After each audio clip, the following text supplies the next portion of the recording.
What's up everyone? So today I'm down at Audi Greenville and behind me is a 2019 Audi Q8. Huge thanks to them for providing this SUV for me today. I'll have a link to their website down in the description below. They're starting to get in a bunch of 2019s.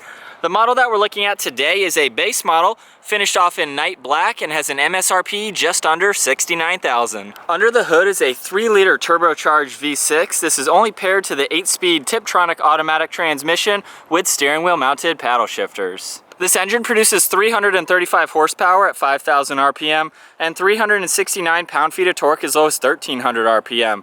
It offers the Quattro all-wheel drive system, weighs around 5,000 pounds, 0 to 60 can happen in 5.5 seconds, with a top speed of 130 miles an hour, and with a fuel capacity of 22 gallons, you can expect the MPG to be 19 in the city and 26 on the highway. The wheelbase measures 117.9 inches. It has an overall length of 196.3.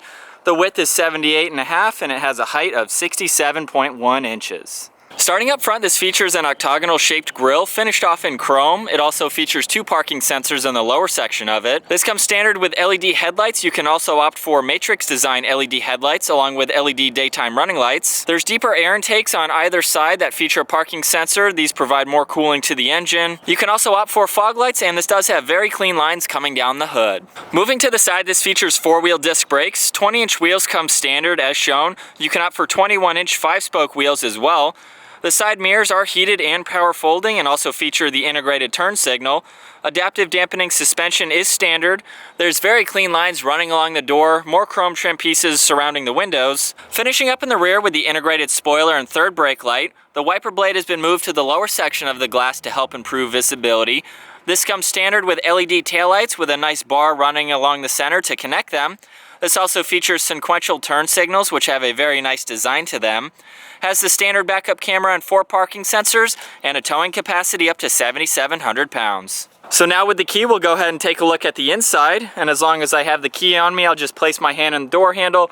You'll hear it automatically unlock. The door panel is finished off in black leather, has a really nice feel to it. There's an inlay running along that with your aluminum release handle. You have your lock and unlock with the memory seat adjustments. All of the windows are automatic up and down with your power folding and heated adjustment for the mirrors. You can opt for a 19-speaker Bang & Olufsen sound system. This is the tailgate release, and you have a good amount of room in the lower section of the door. Moving inside now to the black leather seats. They have silver stitching running along the sides of them. Very nice feel to them and good bolstering support. They offer an 8-way power and 4-way lumbar power adjustability support.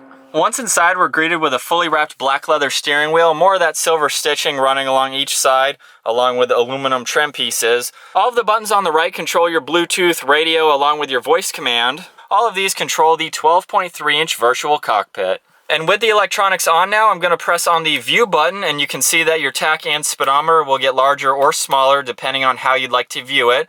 Using these arrows on the top, I'm going to scroll through a couple different options. You have your radio, your Bluetooth, you can pull up your navigation full screen, and you can zoom in and out on it too using this rotary dial. Gives you a very crystal clear image that you can see right in your line of sight. We can go over to your MPG, your distance, and things like that, and then back to your radio. If we hit view again, you can still view those in the center. They're just obviously smaller. You can still zoom in on your navigation as well. Very easy to use. You have your engine temperature on the far left, your fuel on the right, and more aluminum trim pieces surrounding that. This also features the steering wheel mounted paddle shifters again. They're finished off in black. To the left of the steering wheel, there's a little cubby spot about the size of my hand, so you have a little bit of room to put anything there that you want. There's more of that wood trim piece above that, more of the aluminum finish as well. You have your headlight switch, so we can push on auto, low beams, your side marker lights, or having them off. You can also turn on and off your all-weather lights as well. Above that, there's one air vent. And then coming to the center, you have 2 more air vents, more of that aluminum, and then your first 10-inch screen. Hopefully by now you guys have seen my other 2019 Audi review videos. This center screen has a lot to offer, but it's also very easy to use. All of these buttons, if you can hear me clicking them, have a nice tactile feedback to them, even though this is on a screen. You have the option to swipe or click down on the screen to view what you'd like to go to. So it's very easy to use. You have your phone, your radio, all of those different settings as well. We can go back to vehicle. We can pull up your different driving modes. So you have off-road, comfort, auto, dynamic and individual. You have your light and visibility that you can adjust, so you have the option to do that. Of course, you have your phone and your navigation. This is very crystal clear. I've said it in previous videos, but you can pinch to zoom and zoom out. This is a very detailed 3D map of wherever you are. So that's the first screen again, a lot of different options. We'll move down to the 8.6-inch screen down below. So this screen basically features all of your AC controls, but before we get to this middle section, you have some presets that you can adjust on the top. We have the engine deactivation, basically the start-stop when you come to a stop. You have downhill assist control. This button here just brings the AC to full screen or minimize it so you can see your radio above that. You have a garage door button, and then pushing on this will turn on and off that upper screen as well. So getting into the buttons down below, you have your heated passenger and driver seats, so you can just push on those. You'll see the lines pop up to the level of heat that you'd like. Again, you have your AC controls that you can pull up. So pushing on these buttons in the center, you'll actually see on the top, you can sync all of them together. You can just go to the rear, and that way you can adjust that as well, or you can turn everything completely off. So that's very easy to use. We can exit that mode. You also have some more recirc buttons for the AC. Down below you have your drive select, so going between comfort, auto, and all of those different settings, along with traction control, your hazards, and more of the defroster buttons. To the right is the power and volume for the radio. You have a driver assistance button. This will pull up your backup camera, so you can see the line there. Of course, those will turn when you turn the steering wheel. Then you have your engine start stop button. Behind that is the leather wrap shifter. We just push on the left side to bring it all the way back into drive. We can pop it over into manual mode, place it back, and then just push P on the back to put it into park.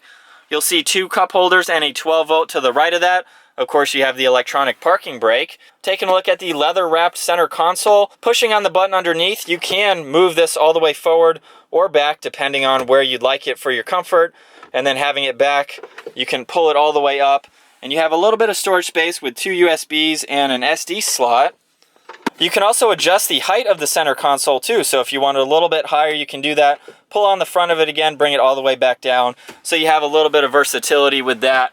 Looking at the glove box, there's definitely a lot of space for anything in there that you'd like. And then looking at the center again with that screen off, just gives it a very nice, elegant look.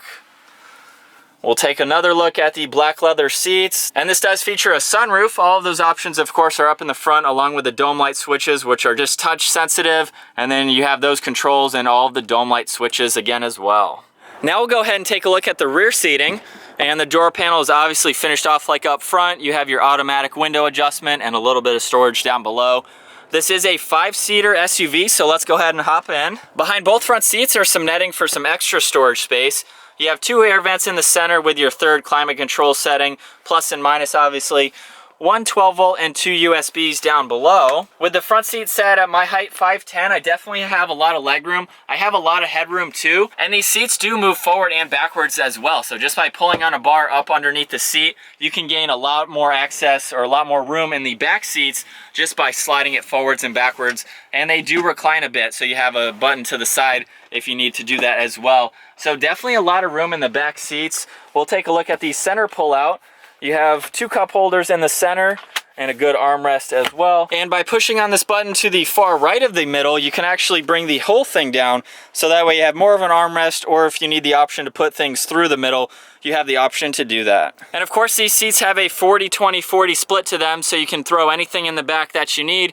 You have the option to do that. You can move the seats forward. Definitely a lot of versatility with the back seats. Now we'll go ahead and take a look at the rear storage space, and I'll just push on the electronic button there. With the back seats up, there's about 21 cubic feet of storage space, and with them down, there's about 67. There's a 12 volt and another net storage space on the left side. There's a removable tonneau cover that you can pull all the way down if you need that, and of course you can move that with the seats down. There's definitely a lot of room. You can see there's some floor mats on one side. I have my camera gear on the other side. Definitely a lot of versatility, and then of course with the power tailgate, we can just push on the lock button and it will automatically close. So definitely a lot of room for this 5-seater SUV. Alright guys, so getting behind the wheel of the Q8 now. This is the 3rd 2019 Audi that I've driven. I just got done reviewing the A7, I did the A8, and now we're in the SUV. So the first 2019 SUV. Pretty much so far, this feels exactly the same as the other two, minus I'm up higher. As I mentioned earlier in this video, this is a base model, so it is missing some features that I've gone over in my previous videos. But in a couple weeks from now, I will be reviewing a Q8 Year 1 edition. So that's going to be fully loaded. I can't wait to share that with you guys. There's going to be a lot more features that obviously I couldn't show in today's video. But initial impressions of this car, it handles really well so far. I like how comfortable the car rides right now. It is in automatic. I'm going to go ahead and put it over into dynamic mode. And we'll just feel it. It stiffens up a good bit, and that's something that's nice to have in an SUV like this. If you're going to be going out on some back mountain roads, just on a long trip or something like that, it'll really stiffen up taking some turns, or you can put it all the way back into comfort mode, and you can easily see the difference. It lightens up a good bit and absorbs those bumps really well. Overall visibility in this SUV, you really don't have many blind spots. You can easily look over your left and right shoulder, and then obviously you have your side mirrors to help you out as well. This is missing the top down or the 360-degree camera, so you do just have the backup camera. It's still helpful and useful to have. We're coming up to a turn now. Brakes do a good job. I have it in comfort mode still, so obviously you can feel the body roll in it a little bit, but then you definitely have good power to get out of that turn. So now I'm going to go ahead and put it over into manual mode from a stoplight here. Just give it a little bit of gas. It definitely gets up and goes. Very smooth in the shifts, just like the other cars that I've driven, or the other Audis that I've driven. You have no issues with that getting up to speed. There's hardly any turbo lag. I'm not really punching it that hard, but it definitely gets up to speed, no issues. Very linear in that power. Very smooth shifts as well. There are a lot of technology features that you can get in this car, like lane departure, distance pacing, your blind spot, along with the 3D camera and everything like that. So you have the option to spec this out with a lot of safety features, which is nice to be able to do and configure. Back to the overall driving experience, just on this little twisty road here. Again, it's very comfortable. I like the seats. They have a good seating position to them. There's a lot of room in this SUV, as you would expect. And I was surprised to see that the rear seats move forward and backwards. That's not something that I've seen in a whole lot of other SUVs. So that gives you a lot of versatility to put even more things in the back if you need to, and still have people sitting in the back seats. I had them all the way up as far as they could go, and I still had a lot of legroom, which was nice to be able to do that. Moving on to the overall interiors, like the other 2019s I've driven, very premium and elegant feeling interior with all of the leather. You have this nice inlay running on the dash along with the doors itself, and of course leather seats. And then going to these screens again, that is my favorite part. I've probably said that in my previous videos as well, but it's so nice to have all of this technology readily available to you. You have your navigation you can put on the center screen or in front of you. You have all of those AC controls separate. It's very easy to use with all the minimal buttons that there are, with the amount of screens and technology and everything that you can scroll through. It's very easy to glance down and look, swipe on it like you're on your phone, go to the settings that you want. So while there's a lot of information, I really like how Audi has integrated this into 3 separate screens that are all very easy to use. So overall, I think this is a really good daily driver to have. You have a lot of room on the inside, all-wheel drive with an SUV, so you're higher up. You could take this anywhere that you need to go, and of course have all the storage space for people and anything that you're carrying around. It has just a premium feeling interior to it and a nice ride. I really like the comfort of this ride. So that is my walk around review and test drive of the 2019 Audi Q8. Huge thanks again to Audi Greenville for providing this SUV for me today. In a way, this is like a baby Urus. It has aggressive lines. You can opt for a lot of technology features. It drives great, has plenty of storage space. If you guys enjoyed that video, be sure to give it a thumbs up, smash that subscribe button, and we'll see you guys next video.